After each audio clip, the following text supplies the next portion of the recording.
রাসূলের সময় এমনটাই বলা হতো। আল্লাহ রাব্বুল আলামিন কোরআন শরীফের ভিতরে এটা বলছেন, ওমা নাকামু মিনহুম ইল্লা আইয়ুমিনু বিল্লাহিল আজিজিল হামিদ।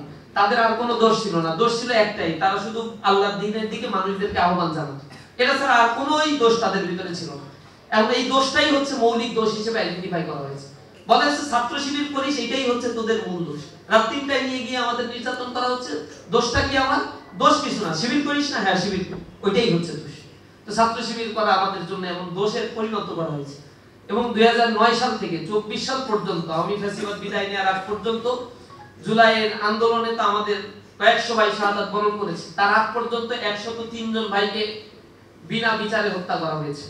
৮৮ জন ভাইকে শুধুমাত্র ক্রস ফায়ার দিয়ে হত্যা করা হয়েছে, কোনো কারণ ছাড়াই ধরে নিয়ে গিয়ে ক্রস ফায়ার করা হয়েছে। গুম ঘরে নিয়ে যে আমাদের ভাইদেরকে আয়না ঘরে বন্দী রাখা হয়েছে, বছরের পর বছর পরিবার পরিজন থেকে তাদেরকে বিচ্ছিন্ন করা হয়েছে।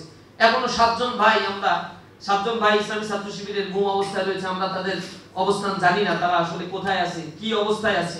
রাজনৈতিক স্বার্থ উদ্ধারের জন্য এরকম চরিত্র যুগে যুগে, এমন ফ্যাসিবাদী চরিত্র আমরা এক একটা রাজনীতিবিদদের মধ্যে এরকম দেখতে পাই। এটা লজ্জাজনক, দুর্ভাগ্যজনক।